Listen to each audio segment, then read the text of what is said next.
So I wanted to welcome all you guys to our annual movie night. For those of you who are new members and may not have met me yet, I'm Ken Latka, the president and founder. Tonight we're honored to celebrate the work of Nate Adams and Adam Carolla of Chassis Media as we screen two of their award-winning documentaries. First, we're going to watch Winning: The Racing Life of Paul Newman, that chronicles actor, producer, and director Paul Newman's love of racing. Then after intermission, we'll screen The 24-Hour War, that chronicles the battle between Ford and Ferrari at the 24 Hours of Le Mans in the 1960s. I hope everybody was able to check out Paul Newman's Trans Am Series race car that's on display under the tent outside. Nate's going to give you more information on it, but he just told me that Adam was really kind to swap out the car he was originally going to give us with this one, which just happens to be one of the championship-winning cars that Newman won a championship in. So on behalf of our members, I want to thank him for allowing us to display one of the really, really special cars from his personal collection. Unfortunately, Adam is unable to be with us tonight, as you may or may not have noticed, because he has to attend a wedding. He really wanted to be here, but this came up. Anyway, he asked us to play a brief video that I'd like to share with all of you now. Hey everybody, it's Adam Carolla. Sorry I couldn't be with you tonight. As you know, I like cars.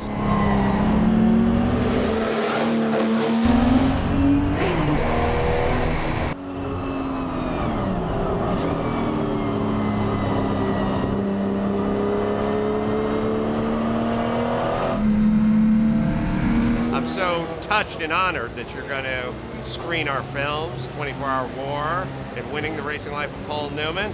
Do not worry, my very able-bodied accomplice, I said accomplice, she hasn't really accomplished anything, accomplice, Nate Adams, is going to walk you through both documentaries. Once again, sorry I couldn't be there. Somebody is getting married and I have to go to the marriage. Can you believe enough with that floor jack! That's why you got to get the aluminum ones. So as Adam just stated in the video, his accomplice at Chassis Media is his actual partner, Nate Adams, who's one of the talented writers, producers, and directors of the two documentaries we're going to watch this evening. So with that said, it is my absolute pleasure to introduce fellow member Nate Adams of Chassis Media. All right. Yeah, so as you saw, Adam is actually a car guy. That was filmed at Rennsport last weekend at the Porsche event. We were racing Paul Newman's Porsche 935 that won his class at Le Mans, took a true second in 1979. You will learn about that car in the documentary tonight. The first one we're going to screen is Winning: The Racing Life of Paul Newman. And it's very special to me because I got to spend a lot of time with Paul's brother Arthur, and Paul was I never personally met him, so I just got to meet everyone that he raced with and everyone that he spent time with. When he first started, he was 47 years old, which if anyone who races cars knows you're past your prime if you're getting in a car at 47. He won his last race when he was 82, and he started to hear all the stories about Paul's driving, and when he first started, he really sucked, and he admitted that he really sucked. But he just kept going to the track, and he just kept practicing and practicing and practicing because it really meant something to him. Adam heard all these stories, and then he said, I want to do a doc on this, and he went to ESPN and said, hey, let's do a 30 for 30, and they was like, nah, it's not good enough story. And so Adam said, all right, I'll pay for a doc, So we worked on it, took us about 9 months, and this is the documentary that we ended up with, is Winning: The Racing Life of Paul Newman. When you get out to that track, you sit down in that car, whatever it is that's roiling around your head, it just goes right out the window. You could tell that this was a big, big thing in his life. He made the movie Winning and kind of fallen in love with racing. He was 48 years old when he started The only thing that I ever found any grace in was an automobile. He wanted to be looked at as a driver, not as an Academy Award winner. He wasn't so much divided between the two. It was that film would come second to racing. He was terrible at first. The studios didn't want him doing that. I mean, they think, oh, Jesus, what is he doing in a race car? Is he crazy? The only way that you're ever going to win a race is just to be right on the edge of it all the time. His whole career looked as though it was going to go down the drain because all he wanted to do was race. I think everybody wanted him to quit racing except him. They'll have to strap me down before they keep me out of these things. There was a tendency to write him off as an actor. It's very, very difficult with celebrities. They're used to being a winner, and in racing, you got to pay your dues. You're always competing with yourself. You're trying to bring a little extra to your performance. Well, I think he liked the camaraderie, the fellowship of that relationship with a fellow driver. There's nothing like it. It's not anything you can have in Hollywood at all. He was really a good driver. It's Newman's 4th national championship. Pressure to win grew as he did win, and people expected him to win again. People didn't even think of him as being a movie star racer. He was just a racer. He is that classic red-blooded American boy. Paul has a saying, I'm sure you've heard, where he says, winning isn't everything, it's just all there is. You see it with the Oscars. People vote. They say him or her. In this, you either cross the finish line first, and it's either him or her.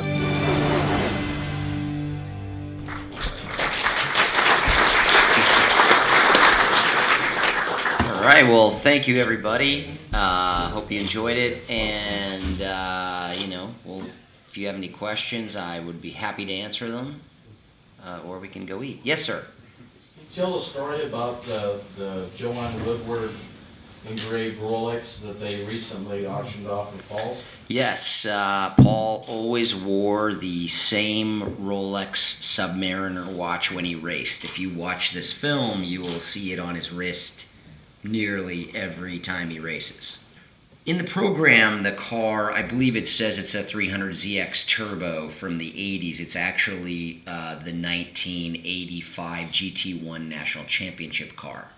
So it's actually the car that Newman won either his 3rd or 4th national championship in. He won them back-to-back years. You got kind of a little more of a special car. That car is... We have 3 of the 4 cars that Paul Newman won national championships in. We have the Triumph from 1976, and we have the 1985 GT1 car and the 1986 GT1 car. Yes, sir? So how many hours of footage did you start with? Seemingly 1 million. The ratio is sometimes like about 100 to 1 hours, 100 hours for an hour, but you end up with 8mm, 16mm, 35mm, 1-inch digibeta, everything. Well done. Well, thank you. Oh, thank you guys.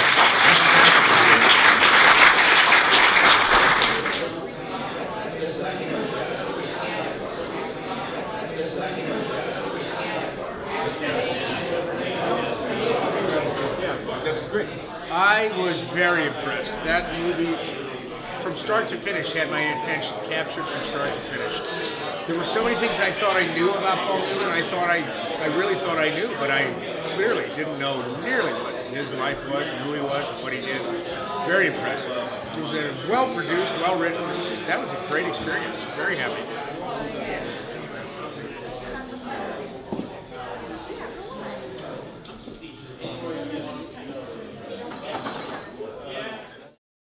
Everybody full? Everybody happy? Yeah. All right. The next film is another award-winning documentary from Nate and his team at Chassis. It's called The 24-Hour War, and it chronicles the battle between Ford and Ferrari at the 24 Hours of Le Mans in the 1960s. So I think you're going to enjoy the movie. I'd like to invite Nate up. I think he wants to talk a little bit about it. This film took a long time to get together. The thing I'm very proud of about this film is this is one of the most famous lasting stories in automotive history. Ferrari has never ever participated in anything on this story, except for in this documentary. So it took me a year and a half to get an interview with Piero Ferrari and Mauro Fiorgari and the Italians. It was not easy because they lost. But I mean, what you have to understand is at this time, if you know racing history, they had won 9 out of 10 years ahead of that. I mean, they were unbeatable in the world of racing, in any kind of racing, Formula One or endurance racing. And they were a very small, shop, kind of like Shelby, where they were just guys that won, you made a car in a barn, basically. That's what Ferrari did. And they were the only people in the world who did that. So thank you guys all for coming out. I really appreciate it, and look forward to hearing what you think about the film.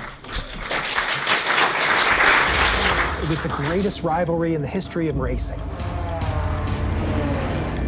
All the Formula One stars, alongside all the sports car heroes, drove in it. The most dangerous sporting event of any kind. Two titans of the automobile industry waged war at the biggest race in the world. It was the 24 Hours of Le Mans. Death was almost routine at racetracks. When you got in the car, you had to be ready to die. But the car that would win is the car that people wanted to buy. By the mid-1960s, the name of the game at Le Mans had become Beat Ferrari. Ford had nothing that could compete. We didn't have that performance that customers wanted. Henry sees a Ferrari win and says, we need those red cars. He felt the easiest way to do it was just to buy Ferrari. Ferrari said no. That's when he decided, we're going to beat you, and we're going to beat you at your own game in your backyard. The GT40 is furiously fast. When they went to bigger engines, all of a sudden, all the drivers were smiling. That's when we started seeing some real speeds. The cars were running quick, but we had all kinds of engine problems. With the race only 1/3 through, the Ford challenge had been shattered by Ferrari. Henry Ford II was pissed. He made it very clear that we were not going to fail again. The Ford-Ferrari rivalry, that is the golden age of racing. There were two great enemies that were going to have some great races. It has been a great battle, a great fight. It's really a part of the history of motor racing. People all over the world were watching this one race. Who was going to win it?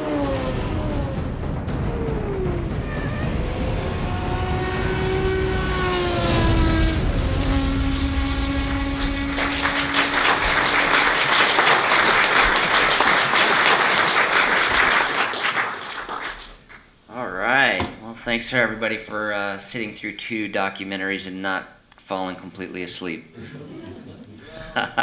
Go ahead. Some people thought that maybe Ford was given an unfair advantage. And did you uncover any of that in your research?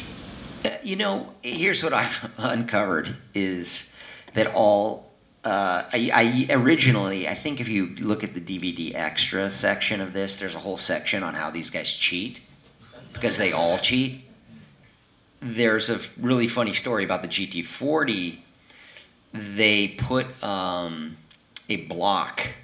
It was I think it was a 4x4 block that all the cars had to clear at Le Mans when they test the cars.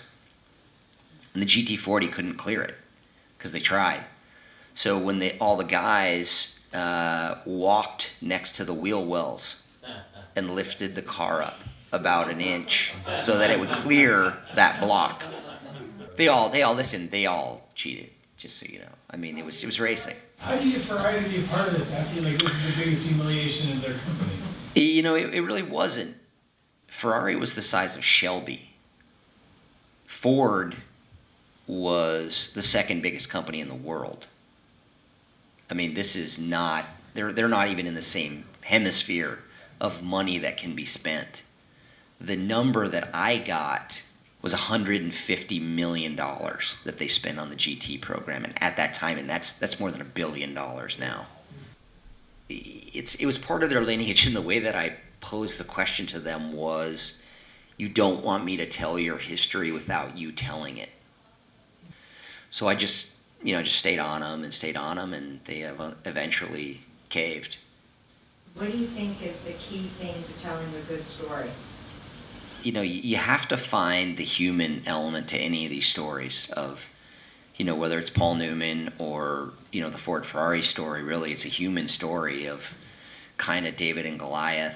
It can't just be facts and figures and things like that. You have to find human elements that you can grab onto, and if there's humor in it, you should try to find that too. These documentaries would not be made. Adam makes these on his own dime. You don't have very many people who are willing to go out of pocket to do something that they love. So, if you ever get a chance, you should thank Adam for being willing to take the risk to make a product like this. Because he just does it because he loves the stories. And that is the only reason that he does it.